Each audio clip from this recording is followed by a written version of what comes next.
manutei, e manutea, arere na tane atua, e manuewe hau, e manuewe aroha, e manuewe here.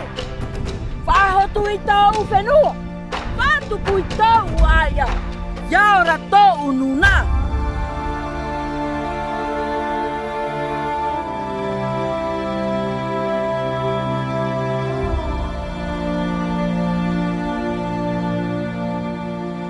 La légende de Manutea, c'est le dieu de la mer, Rahuhatu, avec le dieu des vents, qui ensemble vont générer une énorme vague à travers le Pacifique. Et cette vague va engendrer un oiseau blanc qu'ils vont appeler Manutea. Cet oiseau blanc au-dessus du Pacifique va devenir le protecteur de l'océan et en même temps surtout le protecteur des navigateurs.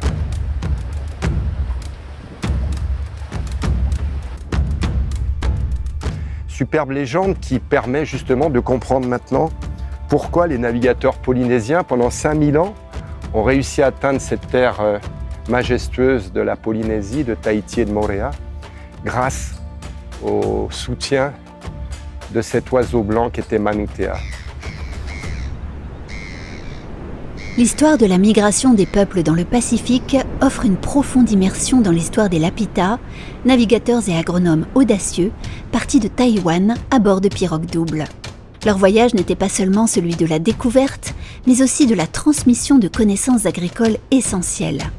En transportant avec eux une variété de fruits et de légumes, les Lapita ont non seulement assuré leur propre survie en mer, mais ont également façonné le paysage botanique des îles qu'ils découvraient.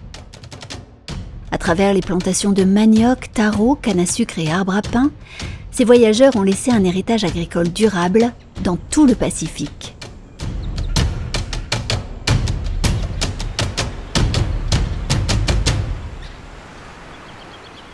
La migration austronésienne a commencé il y a à peu près 5000 ans au départ de Taïwan.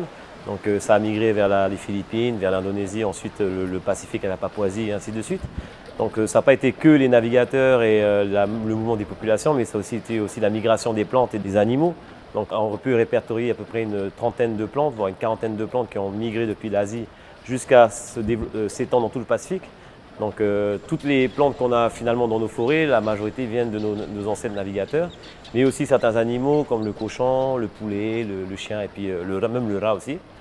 Donc voilà, c'était toute une civilisation, mais c'est toute une science de l'agriculture, toute une science de l'élevage, et voilà, c'est tout ça qui s'est développé dans le Pacifique.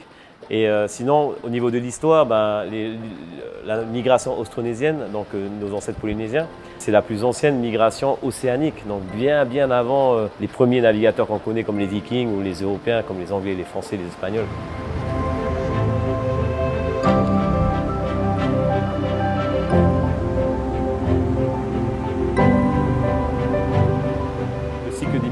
C'est une fois qu'on arrive, on plante, on fait pousser ce qu'on a besoin aussi comme ressources. Donc c'est pas que la nourriture, mais aussi des ressources, on va dire en bois pour voir la construction. Parce que nos pirogues à voile commençaient à être fatigués, donc il fallait pouvoir attendre quelques dizaines d'années pour réavoir du bon bois pour la construction des nouvelles pirogues à voile. Donc il fallait pas, c'était pas ceux qui arrivaient qui repartaient, c'était plutôt les enfants ou les petits-enfants des arrivants qui repartaient vers de nouvelles terres, de nouvelles découvertes, quoi.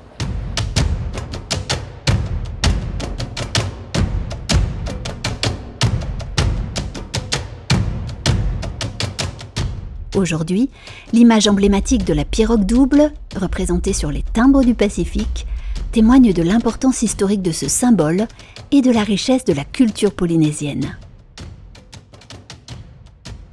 Une odyssée humaine et botanique qui a façonné un héritage persistant dans le vaste océan du Pacifique, créant un triangle polynésien.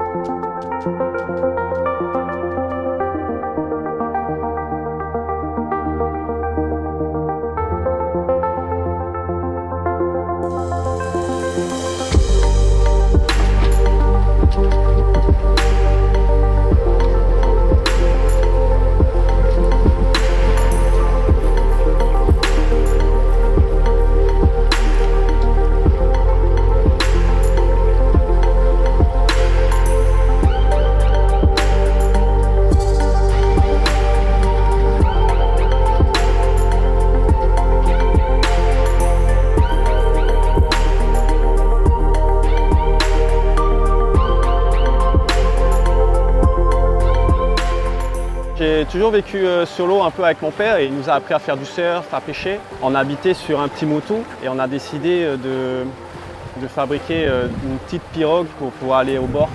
On a d'abord mis des voiles de windsurf sur la pirogue de pêche et on a vu que ça marchait et j'ai commencé à faire des pirogues de plus en plus grandes. Donc c'était toujours pour aller vers quelque chose et c'est le vent qui décide de nous amener là où il veut.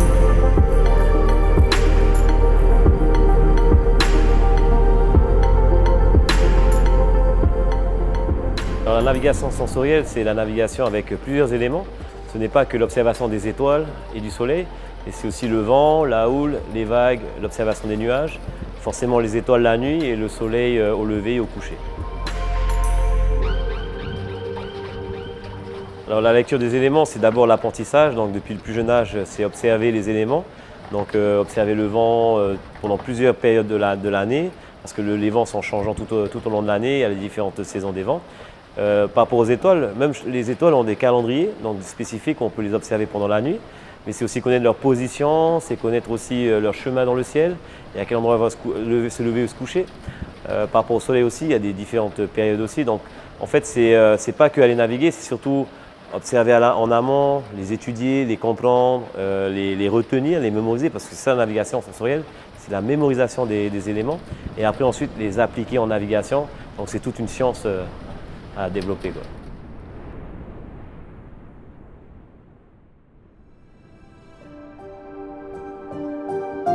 Le lagon de Moorea est l'écrin d'une île à vocation agricole et touristique. Son fruit emblématique est l'ananas, qui porte le nom de Queen Tahiti. Mais depuis peu, on s'intéresse de nouveau à une autre ressource agricole, la canne à sucre. On fabrique notre rhum avec une canne qui est présente sur le sol polynésien depuis plus de 1000 ans. C'est une canne qui a vu le jour il y a très longtemps, environ 1500 ans avant Jésus-Christ. On estime que c'est certainement en Nouvelle-Guinée. Et les premiers hommes qui sont venus poser leurs pieds sur le sol polynésien sont venus avec ces cultivars de canne à sucre. Et elle est restée cultivée dans les jardins en Polynésie pendant des siècles et des siècles.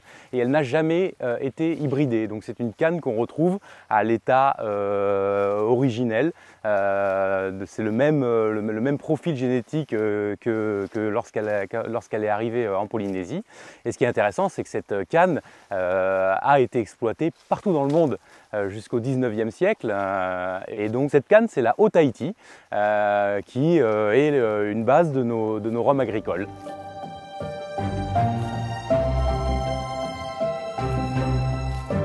Alors pourquoi cette canne à sucre millénaire n'a pas été exploitée plus tôt? Pour cela, il faut remonter à 1818. À l'époque, le roi Pomaré II rencontre le capitaine d'un navire américain qui lui dit que si la plantation sucrière réussissait, les riches de la Nouvelle-Galles du Sud viendraient pour prendre possession de son île ou asservir son peuple. Le roi décide alors de s'opposer fermement au projet sucrier, malgré le fait que toute la baie de Punouou ait déjà été plantée. Les écrits de la London Missionary Society rapportent même les propos du roi, qui s'expriment en ces termes. La plantation peut rester à Moorea et pourrir sur pied.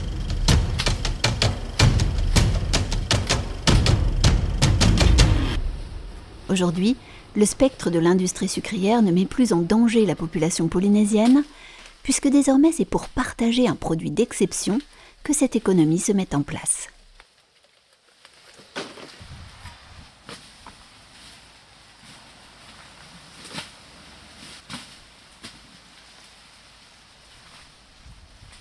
Après la coupe de la canne à sucre, elle est réceptionnée à la distillerie où elle est pressée dans notre moulin en une fois, sans ajout d'eau. Qui va nous donner donc un pur jus de canne qu'on va mettre en fermentation avec des levures qu'on a sélectionnées. Et au bout de 4 jours, on obtient un vesou qui va être transféré dans notre alambic. On a la chance d'avoir un magnifique alambic Holstein qui est composé d'une bouilloire bain-marie, vapeur, surplombée d'un magnifique chapiteau, d'un col de cygne et d'une colonne de rectification. En sortie alambic, on obtient un rhum qui coule à peu près à 80 degrés et qui va être mis dans des cuves inox de repos pendant minimum 3 mois. Passé ce temps, il va être réduit puis transféré dans des barriques de chêne français et chêne américain.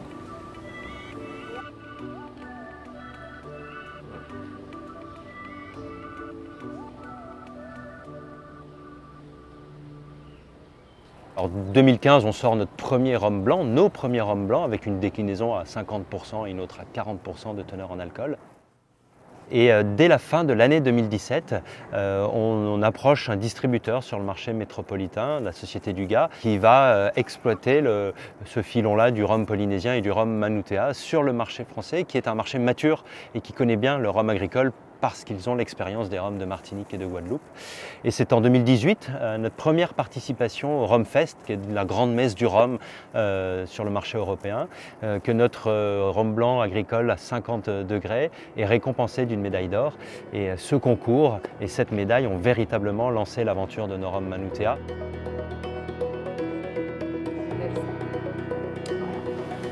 Donc voilà, on a deux potentiels de brut de fût, le A et le C.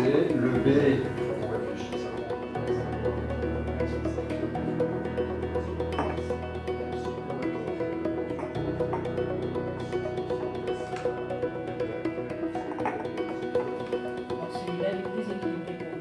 Là, on est dans la salle de réunion, mais qui pour nous est devenue une salle de dégustation principalement en attendant le développement du site.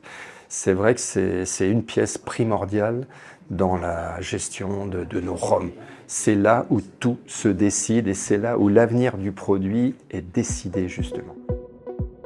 On évalue l'œil au niveau de la brillance et de la couleur. Ensuite, on passe sur le nez, où là, on a une première impression sur la complexité du produit. Sur la bouche, on évalue également l'intensité, voir s'il y a de l'acidité ou si c'est un peu salin ou pas. Pour le C, j'ai un nez très agréable, j'ai ces marqueurs que j'aime moi, chez les rhums Manutea, le côté anisé, réglissé, gelé au nez. Il y a plusieurs espèces de cannes que l'on appelle des cannes nobles, et donc chaque espèce a un profil aromatique différent. Qui est très intéressant et notre boulot c'est de choisir ces profils aromatiques, de les assembler pour essayer de trouver le profil qui correspond à nos rhums Manutea. J'ai une bonne longueur en bouche, ce verre-là il a du potentiel. Peut-être avec un tout petit peu de repos et un petit peu d'aération, on sera bien, quoi. Avec l'expérience, avec le travail du palais et du nez, on arrive à trouver une solution finale qui nous paraît, pour nous tous ici, la solution idéale pour l'avenir du produit. Et ce qui est franchement le plus fort, c'est qu'on a trouvé des caractéristiques propres à nos rhums Manutea. Et c'est ça qui compte. Garder notre identité, et ça, on l'a tous très très bien compris. C'est grâce à ces rencontres collégiales que la gamme Manutea s'enrichit.